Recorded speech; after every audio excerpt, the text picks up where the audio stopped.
दोस्तों, एक बार फिर से आपका स्वागत है प्रजापति न्यूज में।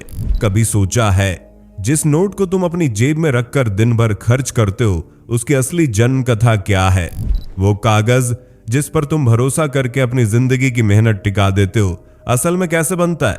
शायद तुम सोचते हो नोट तो बस मशीन से छप जाते हैं, लेकिन सच्चाई इससे कहीं ज्यादा गहरी, रहस्यमयी और खतरनाक है। क्योंकि जिस कागज को तुम रुपया कहते हो वो आम कागज नहीं होता। उसकी हर तंतु में सुरक्षा कोड, हर रंग में रहस्य और हर इंक की बूंद में अरबों का भरोसा छुपा होता है। आज मैं तुम्हें दिखाने वाला हूं वो गुप्त दरवाजा जहां से तुम्हारे नोट सच में जन्म लेते हैं। वो जगह जहां बिना अनुमति एक परिंदा भी पर नहीं मार सकता। लेकिन सवाल ये है, आखिर सरकार को नोट छापने में अरबों क्यों खर्च करने पड़ते हैं और वो पैसा कहां से आता है? चलिए फटाफट बताइए, आप भारत के किस शहर से ये वीडियो देख रहे हैं? कमेंट में अपना सिटी नेम जरूर लिखिए ताकि हमें भी पता चले हमारे दर्शक देश के किस किस कोने से हमें सुन रहे हैं। और हाँ, अगर आपने अब तक सब्सक्राइब नहीं किया है तो अभी कर लीजिए, क्योंकि जो वीडियो आगे आने वाले हैं उनके नोटिफिकेशन सबसे पहले आपको ही मिलेंगे। और अगर ये वीडियो आपको थोड़ा भी जानकारीपूर्ण या मजेदार लगे तो लाइक बटन पर एक ठोकर जरूर मार दीजिए। अब बिना टाइम गंवाए चलिए वीडियो में आगे बढ़ते हैं और जानते हैं नोट छपाई की वो रहस्यमयी दुनिया जहां एक एक रुपए की कीमत अरबों में पड़ती है। पैसे कैसे छापे जाते हैं? भारत में मुद्रा नोट कैसे छपते हैं? क्या आप जानते हैं नोटों की छपाई कैसे होती है? कैसे ये आम इंसान तक पहुंचते हैं? बैंकों की क्या भूमिका है? स्याही कहां से आयात की जाती है? ये कागज कहां से आता है? क्या है भारतीय नोटों का इतिहास? कब से करेंसी पर गांधी जी आए? भारत में कितनी प्रिंटिंग प्रेस है? क्यों भारत सरकार को विदेशों से करेंसी आयात करने की जरूरत पड़ी? केंद्रीय सरकार इन नोटों की छपाई पर कितना खर्च करती है? चलिए आज भारतीय नोटों की छपाई से लेकर इसके आविष्कार तक की पूरी कहानी समझते हैं। सुबह सूरज निकलने से लेकर रात को चांद ढलने तक हम जी तोड़ मेहनत करते हैं। पूरे दिन दफ्तर और कारोबार में काम करते हैं। किस लिए? पैसों के लिए। क्योंकि पैसों से ही पेट भरने के लिए खाना, प्यास बुझाने के लिए पानी, सिर ढकने के लिए मकान, दूरी तय करने के लिए गाड़ी और आनंद लेने के लिए घूमना फिरना संभव होता है। दुनिया के लगभग हर देश की अपनी अलग मुद्रा होती है। जैसे अमेरिका में डॉलर, यूरोप में यूरो, उसी तरह भारत की मुद्रा है रुपया, जिसका इस्तेमाल किसी भी चीज को खरीदने और बेचने में किया जाता है। लेन देन के लिए इस्तेमाल होने वाली भारतीय मुद्रा को दो भागों में बांटा गया है। पहला सिक्का और दूसरा नोट। सिक्कों में 1, 2, 5, 10 और अब 20 के सिक्के भी चलन में, जबकि नोटों में 10 से लेकर 20, 50, 100, 200, 500, 1000 और कुछ समय पहले तक 2000 के नोट भी चलन में थे। एक समय था जब भारत में केवल सिक्के ही चला करते थे, लेकिन बदलते समय के साथ भारतीय मुद्रा की शक्ल, रूप, आकार और आकार प्रकार सब कुछ बदल गया। और इसकी शुरुआत आज से करीब 150 साल पहले अंग्रेजों के दौर में ही हो गई थी। 18वीं शताब्दी के अंत में बहुत कुछ बदल रहा था। इसी दौर में भारतीय मुद्रा ने भी अपना रूप बदला और बंगाल में बैंक ऑफ इंडिया के लिए Hindustan general bank of Bengal and Bihar और बंगाल बैंक ने कागजी मुद्रा पेश की थी। यह देश की पहली कागजी मुद्रा थी। इसके बाद 1861 में पेपर करेंसी एक्ट आया और कागजी मुद्रा की देखरेख मिंट मास्टर्स, अकाउंटेंट्स जनरल और कंट्रोलर्स ऑफ करेंसी को सौंप दी गई। इसी वर्ष भारत सरकार ने पहला कागजी नोट जारी किया जो 10 रुपए का था। इसके बाद देश में सिक्कों के साथ साथ नोटों ने भी खास जगह बना ली। 1864 में 5 रुपए का नोट, 1938 में 10,000 का नोट, 1938 में 100 रुपए का, 1997 में 50 रुपए का, 1987 में 500 रुपए का और 1938 में 1000 रुपए के नोट के बाद 1917 में 1 और बाद में 2 रुपए 50 पैसे के नोट भी जारी किए गए जो लंबे समय तक बाजार में रहे। हालांकि आज 1 और 2 रुपए 50 पैसे के नोट चलन से बाहर हैं और 10,000 का नोट भी बंद है, जबकि बाकी नोट अलग अलग रूप और रंग में चलन में है।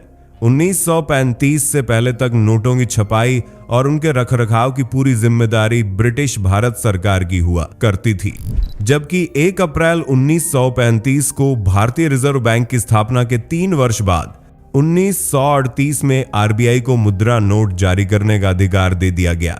आरबीआई ने 1938 में जॉर्ज फिफ्थ के चित्र वाला पहला 5 रुपए का नोट जारी किया।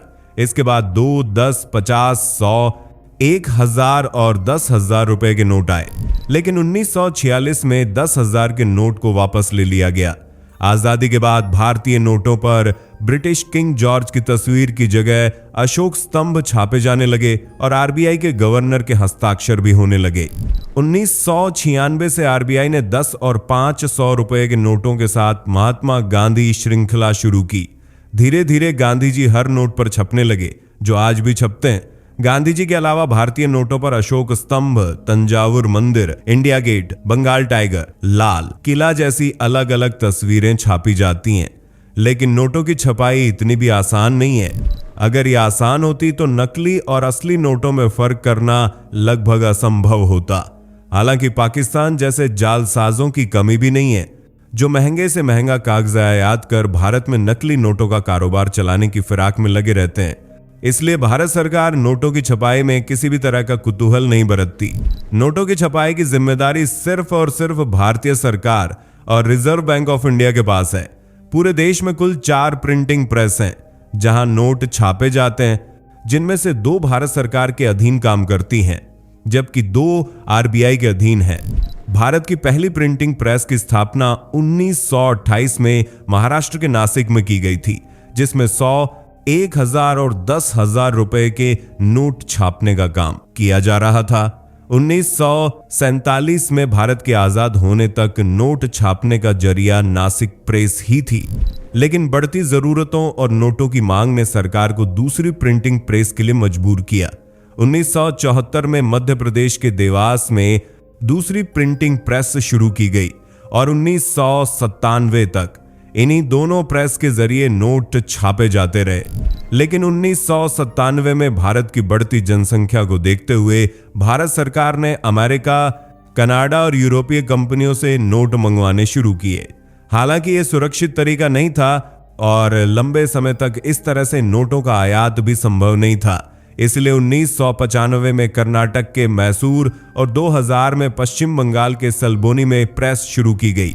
इस तरह आज की तारीख में भारत के पास नोटों की छपाई के लिए कुल 4 प्रिंटिंग प्रेस है, जिनमें से देवास और नासिक की प्रेस वित्त मंत्रालय के अधीन काम करने वाली security printing and minting corporation of India के नेतृत्व में कार्य करती हैं, यानी भारतीय सरकार की जिम्मेदारी पर, जबकि मैसूर और सल्बोनी की प्रेस भारतीय रिजर्व बैंक की सहायक कंपनी भारतीय रिजर्व बैंक नोट मुद्रण प्राइवेट लिमिटेड के अधीन काम करती हैं। इन प्रिंटिंग प्रेस में बिना अनुमति परिंदा भी पर नहीं मार सकता। अगर बात नोटों की छपाई की करें तो इसके लिए आयातित स्याही और कागज की जरूरत पड़ती है। यूं तो भारत के नेपानगर में कागज बनता है और कई अन्य हिस्सों में भी कागज निर्माण का काम होता है, लेकिन मुद्रा के लिए जिस कागज का इस्तेमाल होता है वह आम कागज से बहुत अलग और अधिक टिकाऊ होता है।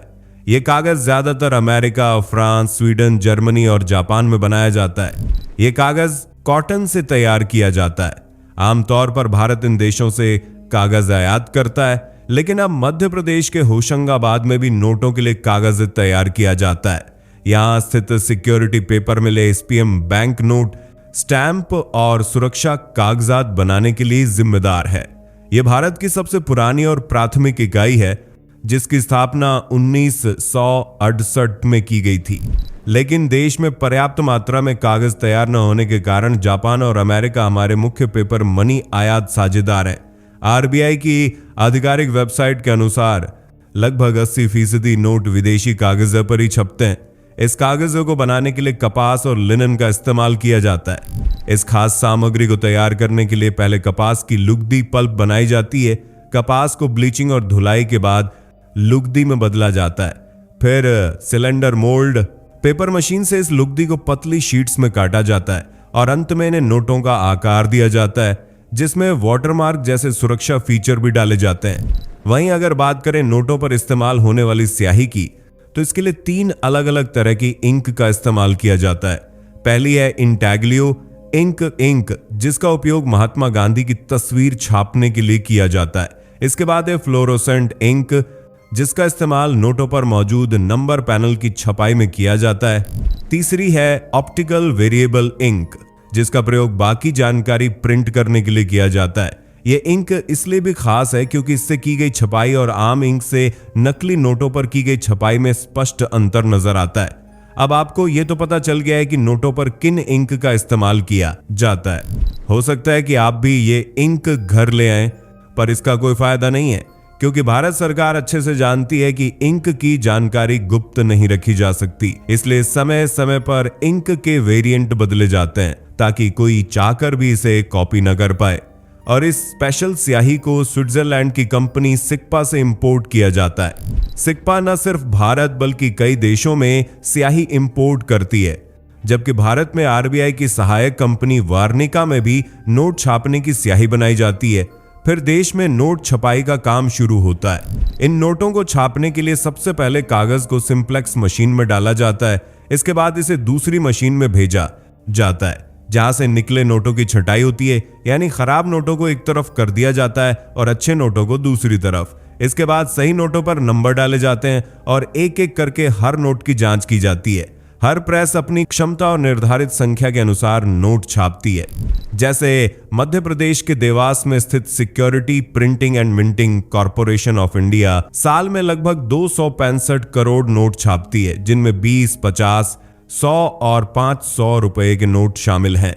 वहीं मैसूर और सल्बोनी मिलकर हर साल लगभग 16 बिलियन नोट छापती हैं, जहां 500 और 2000 रुपए के नोट छापे जाते हैं। अगली है महाराष्ट्र के नासिक की security printing and minting corporation of India limited, जहां 1, 2, 5, 10, 50 और 100 रुपए के नोट छापे जाते हैं, लेकिन इसका कुल आंकड़ा स्पष्ट नहीं है। एक अनुमान के अनुसार भारत की चारों प्रिंटिंग प्रेस हर साल लगभग 2000 करोड़ करेंसी नोट छापती हैं, जिनकी लागत का लगभग 40% हिस्सा कागज और स्याही के आयात में खर्च होता है। हर साल सरकार को नोटों की छपाई के लिए लाखों करोड़ों रुपए खर्च करने पड़ते हैं।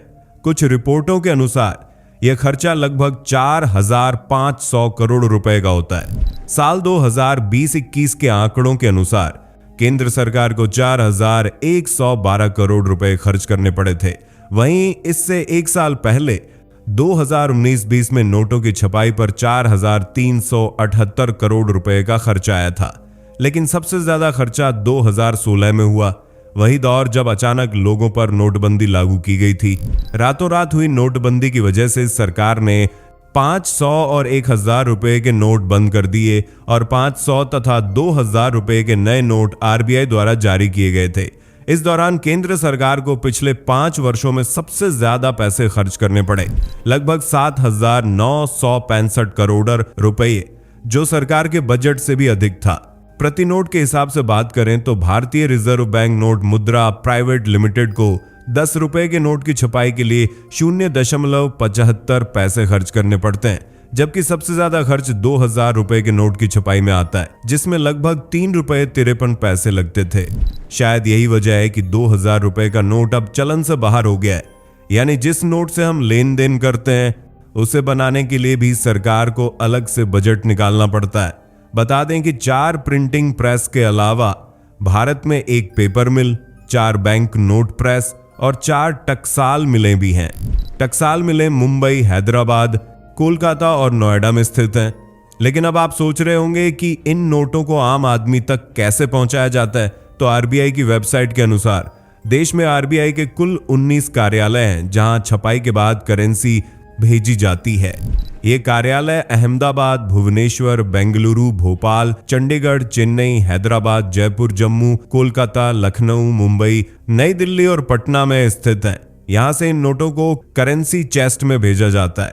इसे आप नए नोट और सिक्के रखने के लिए एक भंडार गृह या स्टोर रूम कह सकते हैं। यहां से इन नोटों को बैंकों में भेजा जाता है और बैंकों से ये पहुंच जाते हैं ग्राहकों के पास। और अगर कभी कोई नोट खराब हो जाए तो आम लोग उसे वापस बैंक में जाकर बदल सकते हैं, जहां से बैंक इन्हें वापस मुख्य कार्यालय में भेज देती हैं। वहां उनकी जांच होने के बाद पुराने नोट की जगह नया नोट बना दिया जाता है। इस तरह पैसा बैंक से निकलता है और घूम फिरकर बैंक तक ही पहुंच जाता है। उम्मीद है आज आपको नोटों की छपाई से जुड़े हर सवाल का जवाब मिल गया होगा। तो वीडियो को लाइक शेयर करें और चैनल को सब्सक्राइब कर बेल आइकन दबाना बिल्कुल ना भूलें। दोस्तों, आपकी स्क्रीन पे 2 और वीडियोस दिख रही हैं, जिसे देखने के लिए आप इस स्क्रीन पर क्लिक करें। दोनों देखिएगा, बहुत अच्छी वीडियो बनी है।